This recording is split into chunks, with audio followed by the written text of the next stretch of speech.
No, but I'll be having words with him about that tomorrow if that comes up. BB Boise or something like that. I was gonna bury Yanni, but now you've told me that, I'm caning Jason now. Lee Man's gonna be the only one who gets out of this alive.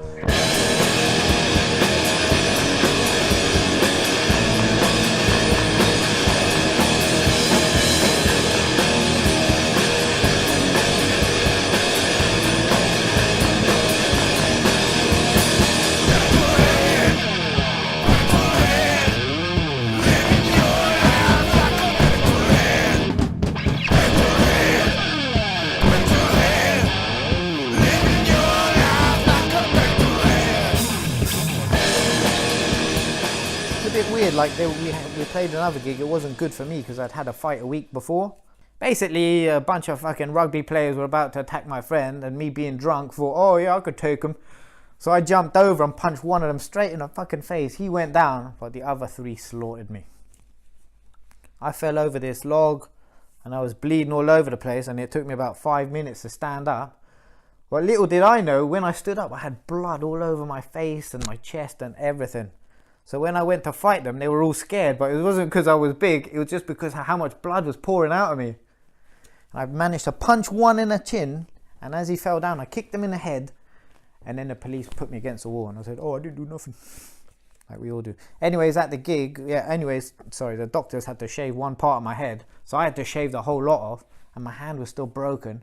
So we played this gig, and as I was swinging the bass around, I headbutted the microphone.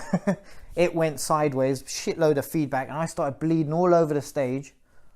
Hand was so broken and I was so angry that I could only use a thumb and my third finger. So I was trying to play this, the pick went flying, so I just played with my hand, so my fingers started bleeding. Yeah, it was a bad day for Jay, but it was a good day on stage. It was the first day we met Dead Man's Root, and that bastard Ben shook my hand and broke it again. What a bastard. I thought it was just your fucking head, man. That's what he said. Yeah, I think we met Dead Man's Root. This was another thing that I was doing in the office. I was looking for bands to play with, and another thing, like I'd find gigs, and then the promoters, and this is really where I've learned to be a promoter nowadays. It's like they were like, oh, do you know any other bands that you could get to play this fucking gig with? So I'm just looking around. One MySpace page is leading to another, because it's the way they had the top 8s. And then I remember Dead Man's Roots page very clearly, man. I think it had Devils and Dust on it, and The Ashes, and whatever other songs make up that EP. And it said, I'd hear Ben's voice saying it, like, if you've got a venue and a beer, we'll do a gig swap, we're there. And I messaged him straight away, like, we didn't even have a song up on our Facebook page, for our MySpace page. It was like, yeah, fuck yeah, we'll do it. And it was like, cool, man, we'll do it. and like, you know, I love those guys, man. It was just fucking nothing but fucking good times straight away as soon as we met them. It was Ben, Alex, and Avi. I think we get there to soundcheck again. I'm drinking a bottle of red wine on the way there. Getting stoned on the way. Jason again, he's meeting us there. Like, it's taken us a long way to get there. I don't know how the fuck, because again, we didn't have sat navs in them days. And we were just walking around like for ages trying to find the venue, man. Like, getting more pissed as well as we're getting there. Go and do the sound check, and then I just see Avi Lou coming like, that was awesome, guys, rock and roll. You know, he's like the first one I met out of him. And then I think we're like, can we get a lift to go and get our bass player? Because we're going to go and meet Jason at the train station. And he's like, yeah, come. And then I see the car there, and he's like, our singer's in the car doing his vocal warm-ups. So yeah, we get in, we meet Ben. Ben's sitting there going, woo, woo, ee, ee, doing all of his noises.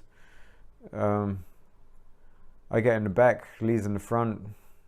Everyone's just talking, you know, hey, how you doing, Ben, Yanni, Lee, blah, blah, blah, do this gig tonight. What are you guys into and all that? And Ben's all trying to fucking throw this curveball like, oh, I'm into Frank Zappa, because he don't want to say he's into heavy metal. I'm like, yeah, I like Frank Zappa too, man. I like Captain Beefheart as well. It was like, you know, like, don't try and fucking give me that bullshit, man. You know? So like, we just kind of got on straight away from that, just knowing that that we were both. I think me and Ben especially were coming from that "don't call me a metal" mentality sort of thing, which contrarian sort of thing. Even though we're both blatantly in fucking heavy bands. Yeah, I think that was the first thing. Because I remember Ben was sitting outside doing vocal warm-ups. I was like, you meant to do vocal warm-ups, are you? Like, he's there making whale sounds out in the fucking car. And like, yeah, we got chatting to Avi because he was a real chatty bloke. The guy, he was a bass player at first in Dead Man's Route. Yeah, so we started just smoking and drinking with them and like, just got on with them. Particularly Yanni, he really got on with Ben and they clicked loads, man, and they still are like proper great buddies. And yeah, it was all right. I think there was a bit of an alpha male thing going on sometimes, and because he done his boxing and all that shit, and like he'd like to throw his weight around with Yanni and Boise, but I was like, nah, you ain't doing that to me, kind of thing. You know what I mean? So we had a bit of kind of mutual standoffish. We got on good and everything. Don't like we're good, but there was a bit of alpha male stuff. Looking back on it, Like, no, I liked Ben, man. He was good. I loved their band. I loved the music. Good lads, man. And their first demo, even, like, I proper loved that, man. And the album. To be honest, I was a bit dismissive of other bands by that point. I just thought we had the great energy. We were going to blow everything apart.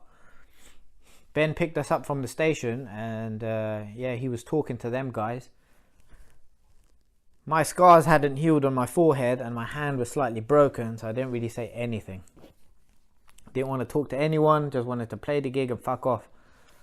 And yeah, like I said, I headbutted the microphone because I was really frustrated. Like my hand wasn't working properly and just bled all over the place.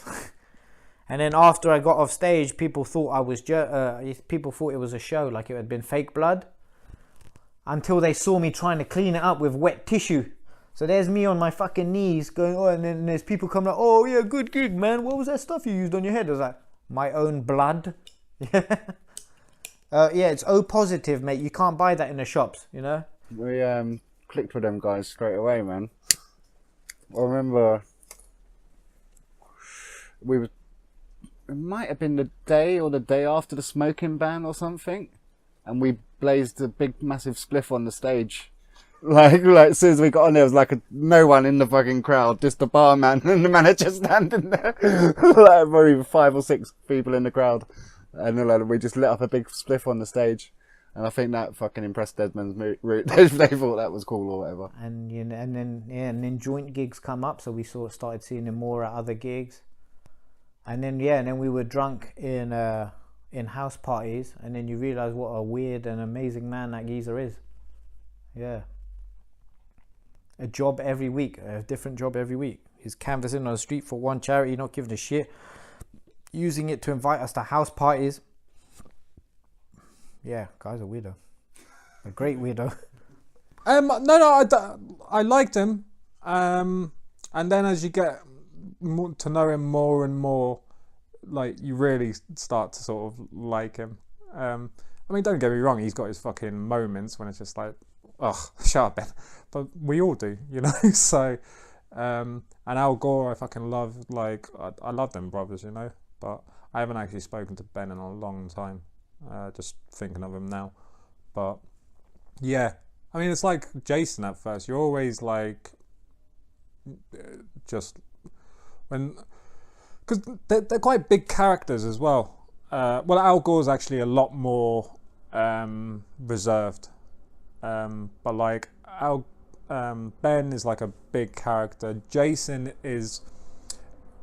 I think when he meets people, he kind of performs like sometimes.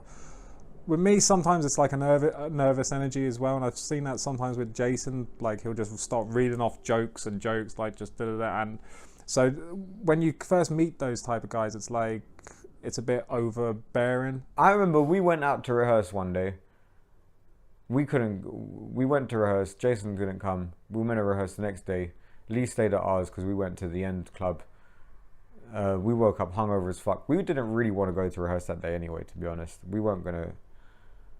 We woke up and this is where we will start getting lazy as a band. Is like we just kind of looked like we were looking for an excuse not to go anyway, right? And I'm just being 100% honest here. It's like we didn't want to go to rehearse that day.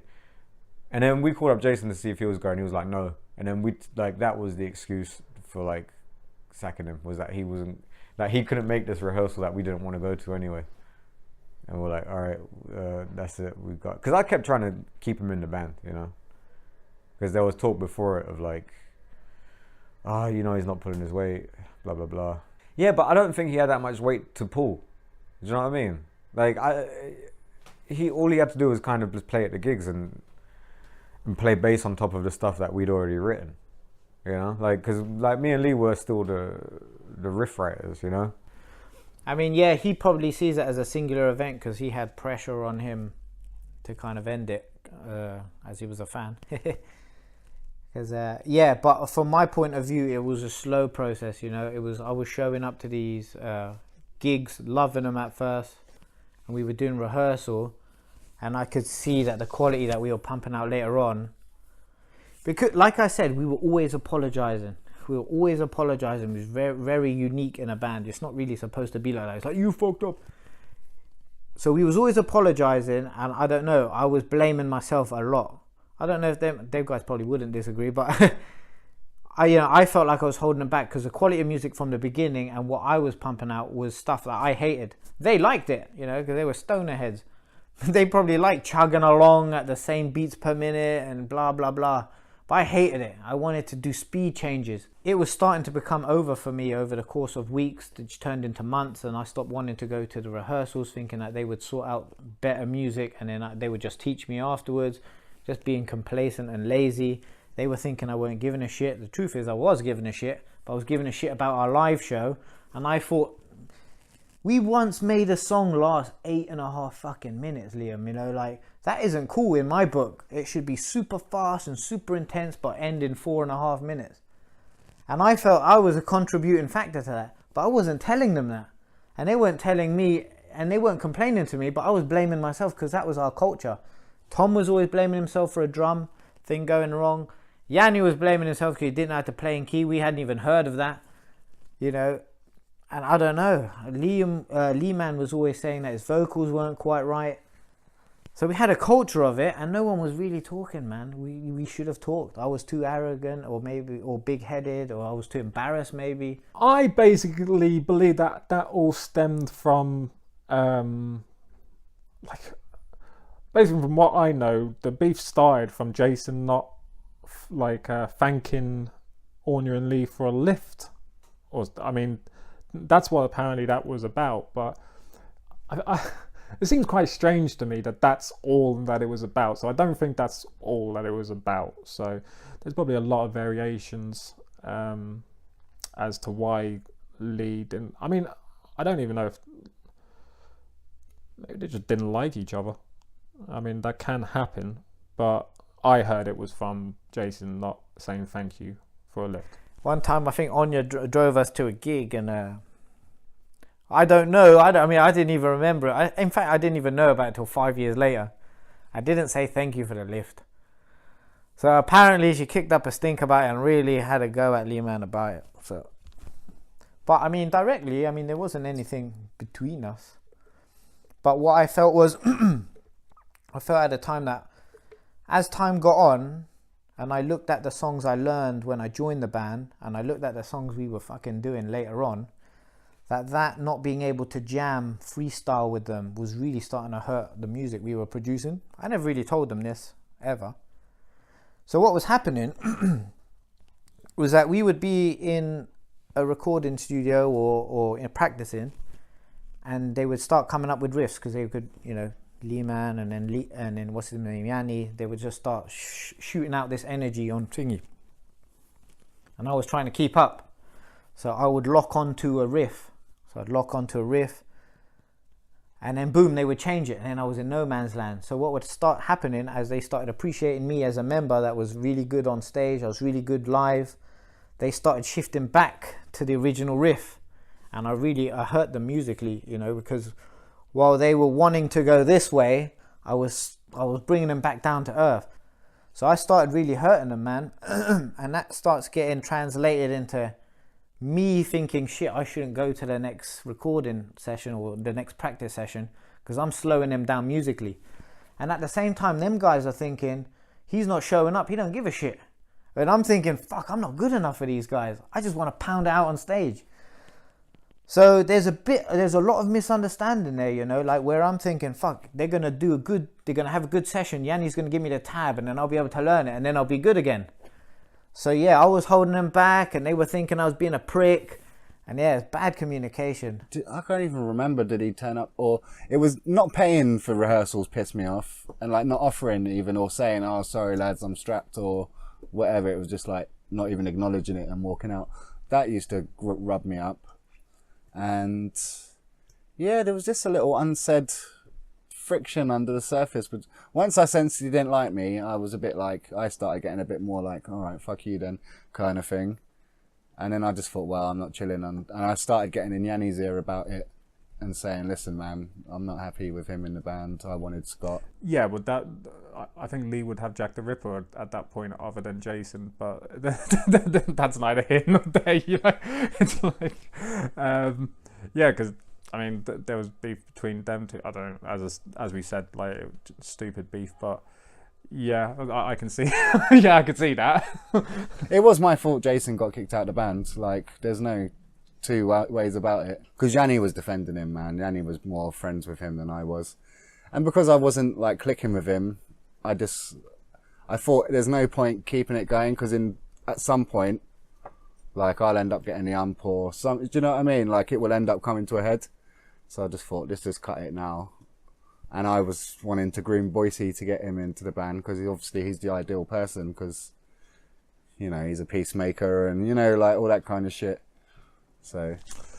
Like Lee Man was always like dropping not so sort of subtle hints about me sort of joining and stuff like that. And I think it was for a reason. Alright, I know them guys, but I also think it's just easier for them because I'm a ready-made sort of person that they know and who they could probably push around in the sort of band. So I think well, let's face it, it had nothing to do with my musical temperament. So it was all about basically convenience, I believe, for the band. They could have got a bum off the street and told him what notes to play, and like that, which is basically what they did to me. And he could have joined the band. Probably would have been more successful as well. But yeah, so I think that like it was easier for them. It was probably me working on Boise while he was at work because we worked together. Like, come on, Boise, man, it's easy, man. We'll teach you the bass lines. Come on, da da da da da da. And I probably just wore him down until he said yeah, basically. We marched him out to go and buy a bass, practically. Yeah, poor Boise. I felt sorry for him. Really, he was proper peer pressured into the band. He never had no interest in being in the band. I was trying to convince him, look, man, you get some pussy, man. Come and get in the band. Do you know what I mean? Like, not that we were rolling in it or anything, but you know, like we thought, you know, trying to sell it to him and shit. Lee wanted Boise in the band. I was kind of, I didn't mind Boise being in the band. But I knew from a musician standpoint, Jason was a guitar player, right? Jason's been playing guitar since fucking whenever, and I think like Jason in Dead Man's Root was better in Dead Man's Root than I was in Dead Man's Root. But that's from me watching him play. It's like I don't know how he picked up them songs that fucking quickly and learned them all because they're not easy songs. So from a musicianship standpoint, I would have kept Jason in the band over Boise any day, man. But Boise was our boys, and I kind of always liked the fact that band, like at the time I kind of felt like band is a fucking gang. It's like you should just rock up to venues and be like bad motherfuckers and be like a tight unit, not be like, oh, you know, I'm playing bass for this band, but I don't see them 4 or 5 days a week. you know, like some like session players might do. Like, so as far as Boise like being our lifelong friend, it's like, all right, he's good enough to be in the band. Like, if we weren't gonna have Jason, I would have rather had Boise in the band than just some other stranger. Do you know what I mean? Basically, that was Yanni scribbling down the tabs for me. Right, this. Go learn sort of figure. No. So yeah, it wasn't that long. They didn't give me that long of a sort of breathing period. Considering I never picked up a fucking musical instrument in my life, not very much grace at all. I had to go fucking buy it as well. I had to go buy a bloody bass. So not only did I not want to be in the band that much, I had to spend money on a bass and an orange bloody mini amp to be able to hear the bass. Yeah, you know, I wish them well. I suppose maybe I was a bit jealous, but you know, poor old Boise, those two functioning fingers at the top seemed to swear at you anytime he played. Yeah, no, they threw him in at the deep end, man. I felt bad for him. I saw a gig that he played and he was trying his best, but sometimes he was going out of time and then having to find it, you know, like 3 or 4 bars later. Yeah, they put him under a lot of pressure, the poor guy. So, oh, well, you're a man who uses his hands at work. Use this. He shouldn't have said yes. Well, not at that stage. He should have given it 3 or 4 months. Yeah, I remember his face looking up through his hair. Just like, wait, where am I now? Yeah, poor guy. As I said, in my in my mind, I was like a rock god, but I probably didn't even hit a string, to be honest with you.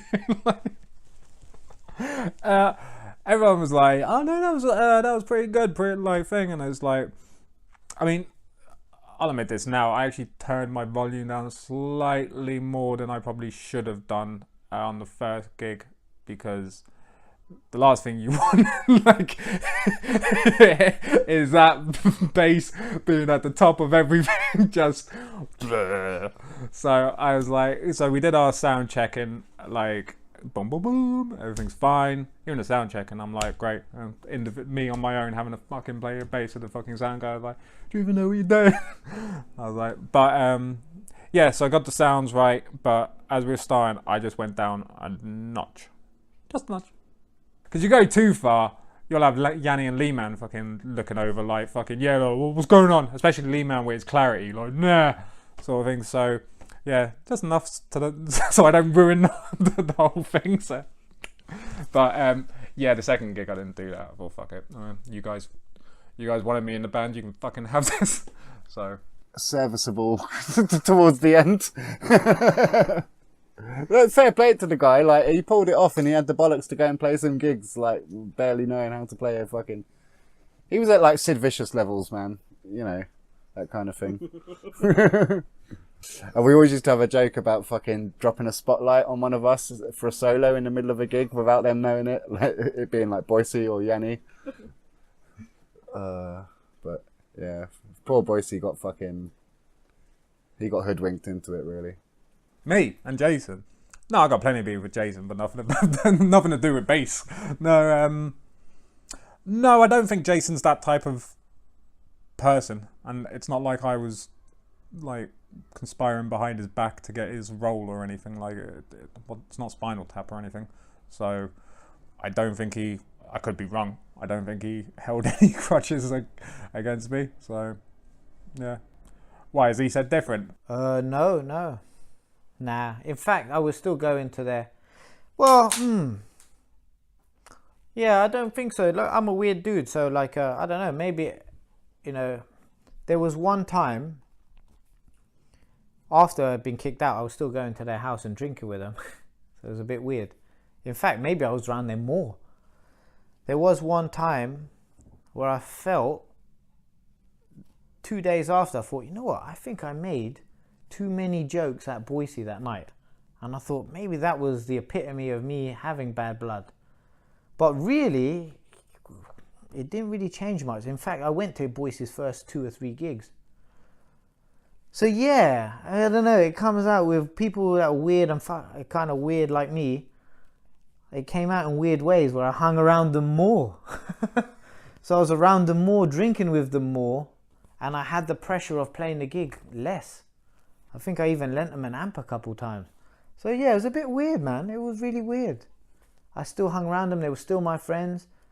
But I wouldn't say it was bad blood, but I did make too many jokes at one person one night. Sorry, Boise. I think it was something about making a cabinet out of his skin and calling it the Boise bass. Yeah, it was really weird, yeah. And that we could shorten it to BB. Look, it was just random, but they were based on his death and making an amp out of it. It was it was a really weird thing, yeah. Went on a tangent.